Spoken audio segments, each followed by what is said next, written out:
system.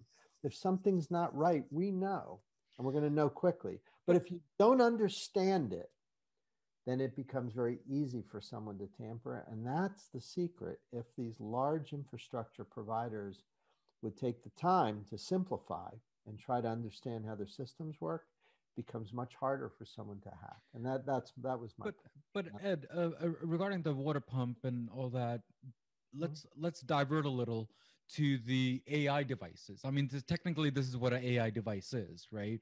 So, how about phones and Alexa and Google and Siri? How can we stop?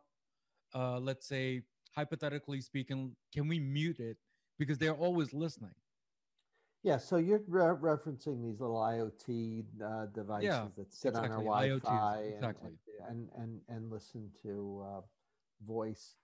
Well, again, these are all devices that have an administrative interface. You can set them up. Like I have Google Mesh here in my home, and I can talk to the router and tell it to do stuff. And sometimes it's on, sometimes it's off.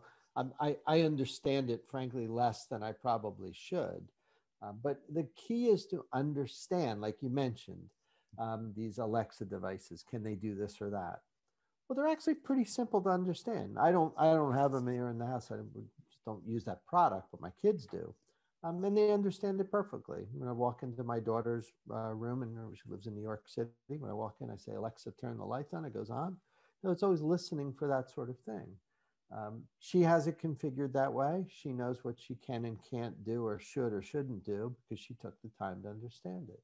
If you're ignorant to how these devices work, then you're more vulnerable. So that's one sort of message for your listeners here, that if you're going to be using equipment, systems, tools, apps, devices, probably takes a little bit more time than just plugging them in. But if you take the time to learn, then that's the first step toward being more secure, because if you understand how they work, you're less likely to misconfigure into a scenario that you may not want.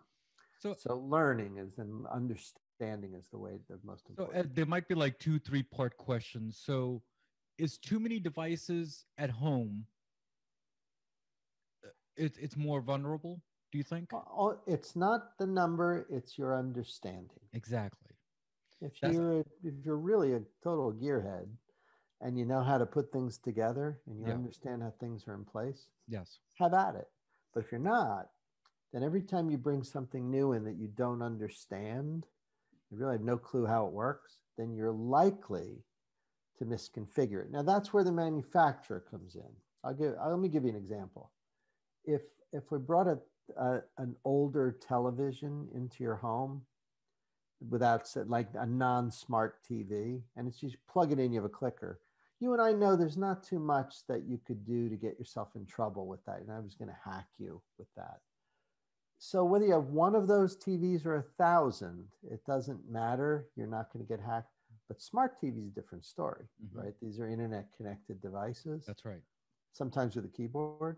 Then it's a little different. Now you might be getting malware onto that. Someone might be monitoring what you're watching. Somebody might be stealing your account and this and that. So manufacturers, as they introduce more capability, they create more obligation for the consumer to understand how these things work.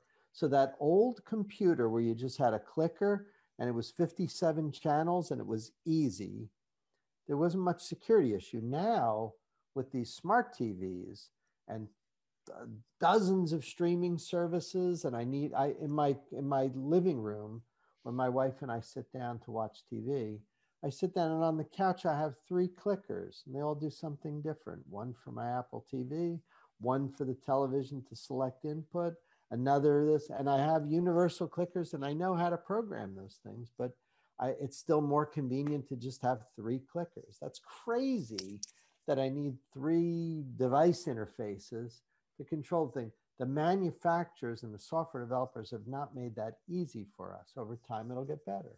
But those are all opportunities for me to misconfigure.